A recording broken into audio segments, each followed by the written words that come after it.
Hello everyone. आपने देखा होगा अक्सर लोग साइकोलॉजी माइंडसेट को लेकर हमेशा बात करते हैं मार्केट में। आपने कई सारे यूट्यूब वीडियोस देखे होंगे जिसमें continuous psychology, right mindset, psychology, आपकी साइकोलॉजी ठीक नहीं होगी, इस पर चर्चा होती रहती है। लेकिन कोई ये नहीं बताता कि साइकोलॉजी कोई बहुत बड़ी हवा नहीं है, बहुत बड़ी चीज़ नहीं है, हवा बना के रखा है उसको। साइकोलॉजी में केवल 3 फैक्टर आते हैं दोस्तों, केवल 3 फैक्टर, और उसी को राइट ट्रेडिंग साइकोलॉजी कहते हैं। बट असली प्रॉब्लम साइकोलॉजी है ही नहीं। मैं भी मानता हूँ कि trading is 90% mindset, that is psychology, and 10% strategy. मैं आपको एक एग्जाम्पल के द्वारा समझाऊंगा जो मैं बोलना चाहता हूँ, पहले आप सुन लीजिए। लेकिन जब हम 90% साइकोलॉजी कहते हैं, मान लो हमारे पास अच्छी स्ट्रैटेजी नहीं है और हम सिर्फ साइकोलॉजी के आधार पर ट्रेड कर रहे हैं, तो क्या हम प्रॉफिटेबल ट्रेडर बन पाएंगे? कोई बता सकता है? ये हो सकता है।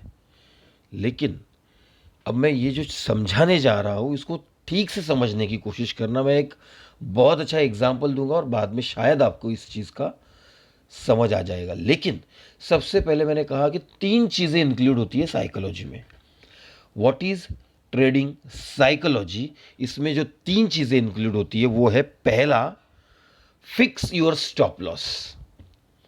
अपने स्टॉप लॉस को फिक्स कर लो। मतलब मैं जब भी कोई ट्रेड लूंगा, मैं ऐसी ही क्वांटिटी खरीदूंगा जिससे मैंने जो अमाउंट डिसाइड की है, एग्जाम्पल के तौर पे बताता हूं, अगर अकाउंट में 1 लाख है और मैंने डिसाइड किया है मुझे इस ट्रेड में सिर्फ 1000 रुपये हारने हैं, और मान लो मैं निफ्टी का ऑप्शन ट्रेड कर रहा हूं, जैसे कल निफ्टी में बहुत बड़ी मूवमेंट आई थी, मान लो मैं निफ्टी का ऑप्शन ट्रेड कर रहा हूं, तो 1000 रुपये ट्रेड करने के लिए अगर तो मेरा स्टॉप लॉस 10 पॉइंट है तो मैं 2 लॉट करूंगा, क्योंकि 100 क्वांटिटी होगी, स्टॉप लॉस हिट होगा, 1000 रुपये का नुकसान होगा।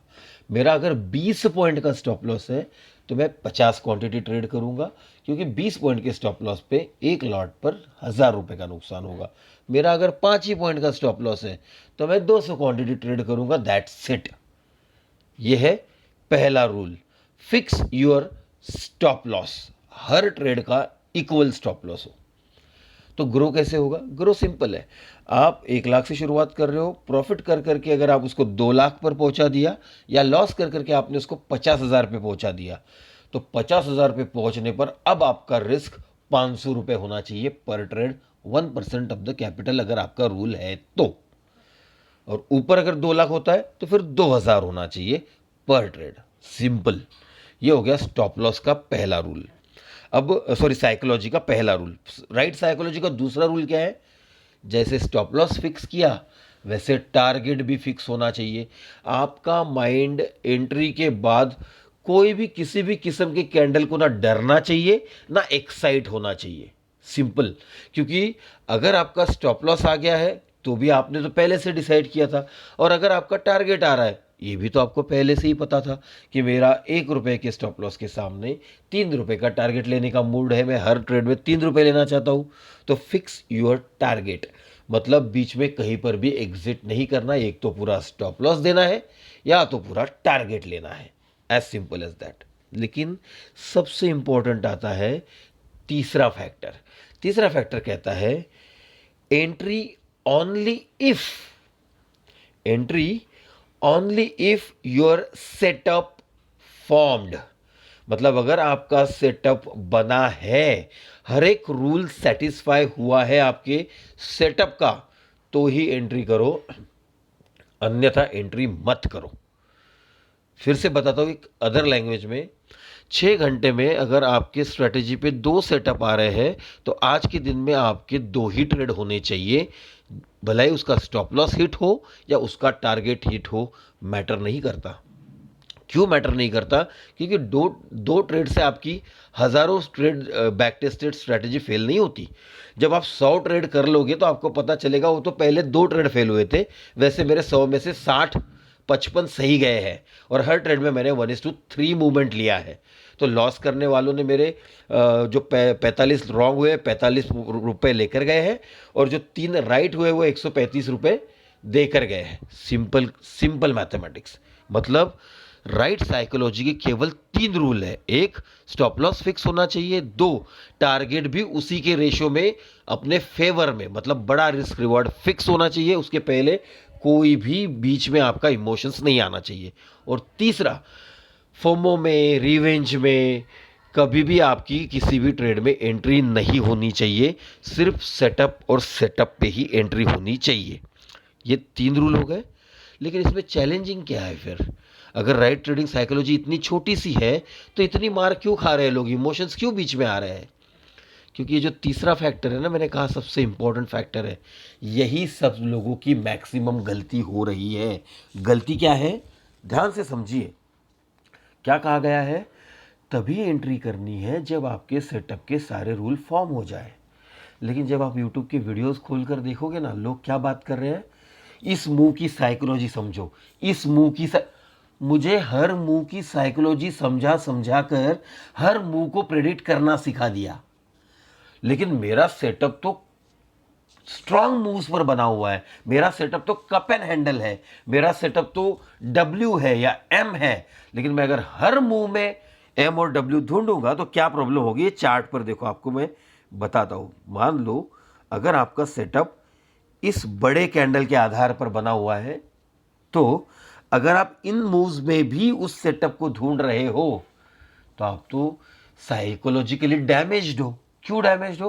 क्योंकि आप आपके रूल ही फॉलो नहीं कर रहे हो। आपने रूल कहा है कि जब भी बड़ी बड़ी कैंडल्स के मूव्स आएंगे मैं अपना सेटअप ढूंढूंगा, और जब भी रिटेल मूवमेंट होते हुए रहेगी मैं मार्केट से दूर रहूंगा।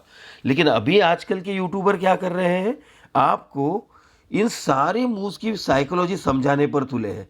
इस मूव की साइकोलॉजी समझो, इस ए की साइकोलॉजी समझो, इस वी की। अरे क्यों समझो? अगर हर मूव प्रेडिक्ट करना आएगा तो हर मूव में ट्रेड करने का मन नहीं करेगा। क्या आप प्रेडिक्शन से, एंटीसिपेशन से बच पाओगे? क्या आप सेटअप फॉलो कर पाओगे? नहीं कर पाओगे ना। मतलब क्या हो रहा है? सिंपल गेम है। रिटेल ट्रेडर हर मूव को एंटीसिपेट करने के चक्कर में अपना जो माइंड है वो खराब कर रहा है। अब इसमें माइंडसेट कहाँ से आ गया? साइकोलॉजी कहाँ से आ गई? साइकोलॉजी तो 3 रूल की थी। उसमें जो तीसरा रूल था कि तभी एंट्री करनी है जब आपका सेटअप फॉर्म हो। और रिटेल मूवमेंट पे भी आपका सेटअप फॉर्म हो रहा है, बड़े मूवमेंट पे भी आपका सेटअप फॉर्म हो रहा है। आप डिफ्रेंशिएट ही नहीं कर पा रहे हो कि सुबह के मूव में, या वो जो आज मॉर्निंग में निफ्टी में मूव आया था, इसमें 50-60 पॉइंट कैसे ऑप्शन बढ़ गया, और यहाँ पे 10 पॉइंट भी बढ़ने को क्यों तकलीफ कर रहा है? इसका डिफरेंस ही नहीं निकाल पाओगे, कभी नहीं निकाल पाओगे, क्योंकि आपकी स्ट्रेटेजी फिक्स ही नहीं है। आपने फिक्स रूल ही नहीं बनाए हैं। और जब आप फिक्स रूल ही नहीं बनाओगे तो टारगेट तक किसी चीज को कैसे होल्ड कर पाओगे? स्टॉप लॉस भी तो निकल जाओगे, चलो ठीक है, लॉस हो रहा है, भाग गए, पर टारगेट तक होल्ड करने के लिए आपको एक वजह चाहिए ना, कि मैंने मेरे रूल एकदम सटीकता से फॉलो किए हैं, इसलिए मैंने ट्रेड लिया है। ऐसा करते हो क्या आप? नहीं कर रहे हो। अब मैंने कहा था मैं एक एग्जाम्पल के द्वारा समझाऊंगा, एग्जाम्पल अच्छे से समझना, फिर मैं इन 3 पॉइंट्स पे वापस आऊंगा। देखिए, इंडिया का सबसे बेस्ट बैटर, मतलब बल्लेबाज, अभी फिलहाल विराट कोहली है। ठीक है, दुनिया की सुपर्ब उसने अपनी फिजिक डेवलप की है, दुनिया का सबसे अच्छा बल्ला उसके पास है, दुनिया की सबसे अच्छी माइंडसेट उसके पास है, किसी भी गेंदबाज को फेस करने को फियरलेस अप्रोच से फेस करता है। अब उसको कहो कि कल का जो मैच है ना दोस्त विराट, कल आप हॉकी लेकर जाइए बल्ले की जगह, क्योंकि आपका माइंडसेट तो बहुत स्ट्रांग है, साइकोलॉजिकली एकदम फिट हो, फिजिकली फिट हो, तो आप कल हॉकी लेकर जाइए और ऑस्ट्रेलिया के गेंदबाजों के सामने परफॉर्म कीजिए। वो हॉकी लेकर जैसे ही पिच पर खड़ा होगा, उसकी साइकोलॉजी जो 100% पे थी वो 10%, 5% या 0% पे आ जाएगी। मतलब कितनी भी स्ट्रांग साइकोलॉजी हो, अगर आपका टूल गलत है, आपके हाथ में जो टूल है वो गलत है, तो आपकी साइकोलॉजी भी कोई काम नहीं करेगी। मतलब राइट साइकोलॉजी तभी काम करेगी, इमोशंस तभी बीच में नहीं आएंगे, जब आपके पास एकदम स्ट्रांगली बैक टेस्टेड, कम से कम 1000 चार्ट पर बैक टेस्टेड एक वेल प्रूव्ड स्ट्रैटेजी है, एक बार आपने एज आइडेंटिफाई कर लिया, मैं भी मानता हूं आपने अगर किसी एक स्ट्रेटजी में एज आइडेंटिफाई कर लिया, अब आपको सिर्फ साइकोलॉजी बचा सकती है। लेकिन जब तक आपके पास एक एज वाली स्ट्रेटजी नहीं है, आपका साइकोलॉजी भी डैमेज रहेगा, इमोशन सब हमेशा प्ले करता रहेगा आपको। तो ये वजह है, हम जब भी साइकोलॉजी की बात करते हैं अधूरी बात कर रहे हैं। हम ये नहीं बता रहे हैं कि राइट साइकोलॉजी राइट सेटअप से आएगी। जब आपको पता है कि 10 में से 6 से 7 बार मेरा ट्रेड सही जाएगा, तो क्या वो 3 गलत ट्रेड आपको डराएंगे, डरा पाएंगे? नहीं डरा पाएंगे। आप बोलोगे चलो ये 3 ट्रेड को 3 रुपए दे देता हूं, ये जो बचे हुए 6-7 ट्रेड है ये मुझे 18 से 21 रुपए दे रहे ना कमाकर, तो ये 3-4 रुपए लेकर जाए, 18 रुपए तो आ रहे ना मेरे जेब में, ये एटीट्यूड आएगा। लेकिन जब आपके स्ट्रैटेजी पे आपको कॉन्फिडेंस ही नहीं है, जब आपके पास एक अच्छा सिस्टम ही नहीं है, आप कितने भी मर्जी ट्रेड कर लो, फोमो होगा, रिवेंज होगा, एंट्री करने के बाद फियर आएगा, फियर की वजह से जो ट्रेड फेवर में जा रहा है उसको जल्दी एग्जिट करोगे, जो अगेंस्ट जा रहा है उसको होल्ड करोगे। ये सारा चीज साइकोलॉजी गड़बड़ हो रहा है, ऐसा बोलते जाओगे सर मेरा साइकोलॉजी ठीक नहीं। अरे वजह क्या है? वजह है right strategy, back tested well proven strategy आपके पास ना होना। तो मेरी हाथ जोड़कर आप सबसे विनती है, मेरा माइंडसेट खराब है, मेरी साइकोलॉजी खराब है, ये बोलना बंद करो। इसकी असली वजह यह है कि आपके पास एक राइट सेटअप नहीं है। एक अच्छा 1000 चार्ट, 2000 चार्ट, अभी 3 दिन छुट्टी है, रोज के अगर आपने 300-400 भी चार्ट स्टडी किए तो 1000 चार्ट का बैक टेस्टिंग हो जाएगा।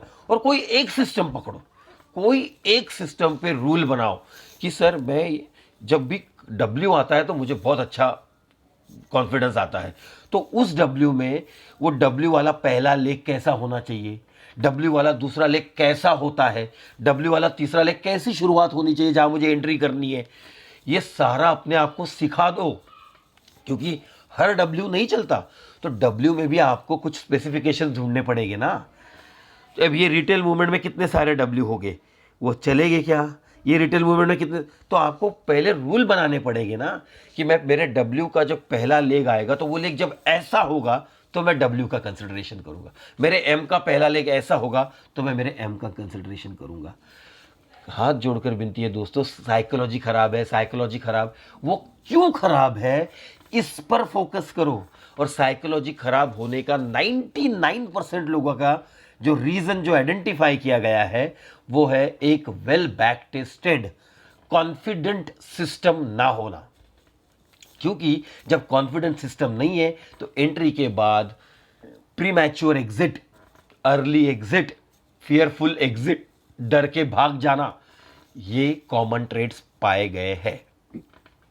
सबसे ज्यादा कॉमन है ये चीज कि जब भी आप ऐसे सिस्टम पे ट्रेड कर रहे हो जो कहीं सुन लिया, किसी के यूट्यूब पर देख लिया, बस 1-2 दिन पढ़ लिया, उस पर ट्रेड करोगे, हमेशा एंट्री के बाद, एंट्री तक तो कोई डर नहीं क्योंकि पैसा ही नहीं लगा है, और एंट्री के बाद डर लगना शुरू होगा। दूसरा कॉमन फैक्टर मैंने जो कहा था, फिक्स योर स्टॉप लॉस।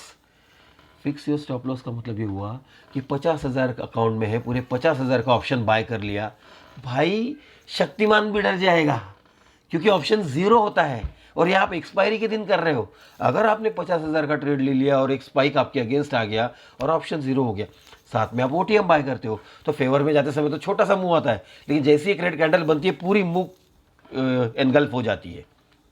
इसलिए ध्यान में रखो कि राइट साइकोलॉजी का मतलब ये नहीं होता कि हाँ मैंने एंट्री कर ली है, मेरा स्टॉप लॉस है, मेरा टारगेट कुछ हद तक बचा लेगा, लेकिन अगर राइट सेटअप ही नहीं होगा तो टारगेट तक होल्ड कैसे कर लोगे, कॉन्फिडेंस कहाँ से आएगा। और हर जगह एंट्री ढूंढ रहे हो, हर मूव को प्रेडिक्ट कर रहे हो, भाई अपने आप को स्ट्रॉन्ग मूव्स में एंट्री करना सिखाओ। अगर ऑप्शन बाइंग करना है तो तभी आप सक्सेसफुल हो पाओगे। आशा करता हूँ आपको ये वीडियो से कुछ कड़वे लेकिन सच पता चले होंगे। धन्यवाद दोस्तों।